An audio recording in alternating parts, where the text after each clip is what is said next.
3వ వచనంలో ఈ మాట రాయబడి ఉంది, నాతో కూడి యెహోవాను ఘనపరచుడి, మనము ఏకముగా కూడి ఆయన నామమును గొప్ప చేయుదము అనే మాట పలుకుతూ వచ్చాడు.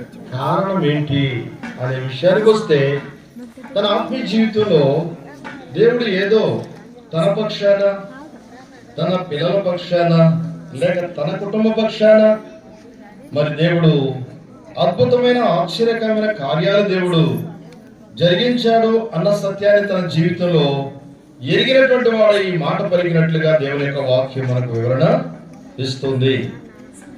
నాతో కూడి యెహోవాను ఘనపరచుడి, మనము ఏకముగా కూడి ఆయన నామమును గొప్ప చేయుదము అని వ్రాయబడి ఉంది. ఎందుకు ఆయన నామాన్ని గొప్ప చేయాలి? దేవుని యొక్క వాక్యం ఏం వివరణిస్తుంది? ఆయన నామం ఏంటి అనే విషయాలు మనం దేవుని యొక్క వాక్యంలో మనం చూస్తూ వెళితే పలు సందర్భాలు మనం చూడగలం. మనం పాటలో ఒక వచనంలో పాడాం, బుద్ధి జ్ఞాన సర్వ సంపదలు అని.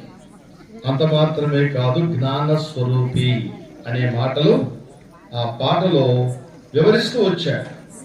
అంటే దేవుడు ఎవరు అనే విషయానికి వస్తే ఆయన అనంత జ్ఞాని అని దేవుని యొక్క వాక్యం తేటగా మాట్లాడుతూ ఉంది. సమూయేలు మొదటి గ్రంథం 2వ అధ్యాయం 2వ వచనంలో ఈ మాట వ్రాయబడి ఉంది. అక్కడ మనం చూస్తూ వెళితే దేవుడు ఎవరట?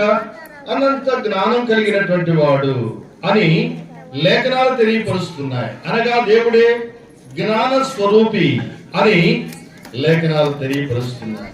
అందుకే దేవుని యొక్క వాక్యాన్ని ఆధారం చేసుకొని మనం చూస్తూ వెళితే, నాడు లోకంలో మానవుడు జ్ఞానం కలిగి ఉన్నాడా అనే విషయానికి వస్తే మానవునికి జ్ఞానము లేదు అని రాయబడి ఉంది. కొరింథీయులకు రాసిన మొదటి పత్రిక 15వ అధ్యాయం 34వ వచనంలో తేటగా రాయబడినటువంటి మాట ఏంటంటే, దేవునికి వచ్చిన జ్ఞానం మనుషులకు లేదు అని దేవుని యొక్క వాక్యం ఖచ్చితంగా మాట్లాడుతుంది. ప్రియులారా, అలాంటి దీనదశ కలిగిన వాడు మానవుడు. అలాంటి మానవుని జ్ఞానము చేత నింపడానికి ఆ దేవుడు ఇష్టపడుచు వచ్చినట్లుగా దేవుని యొక్క వాక్యం తెలియపరుస్తూ ఉంది. అందుకని ఆ దేవుడు జ్ఞాన స్వరూపిని ఆయనకు పేరు ఇవ్వబడుచు వచ్చినది.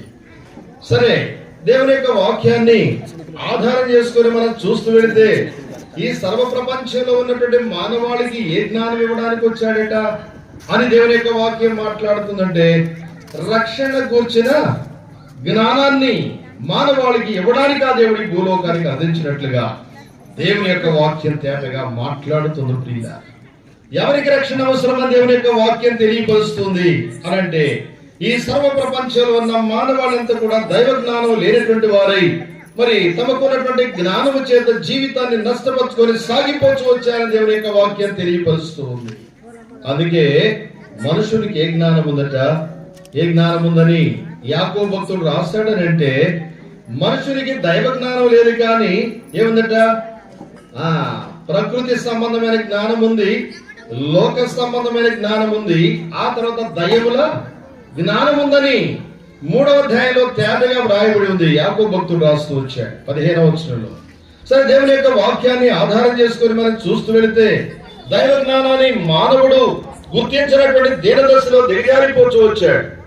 నేను జ్ఞానం కలిగినటువంటి వాడిని అనుకుంటూ వచ్చాడు, గాని దైవ జ్ఞానాన్ని మానవుడు కోల్పోయినటువంటి వాడై తన జీవితాన్ని నష్టపరుచుకొని మానవుడు కొనసాగుతూ వచ్చినట్లుగా దేవుని యొక్క వాక్యం తేటగా మాట్లాడుతూ, ఈ కారణాన్ని బట్టి మానవుడు దేనికి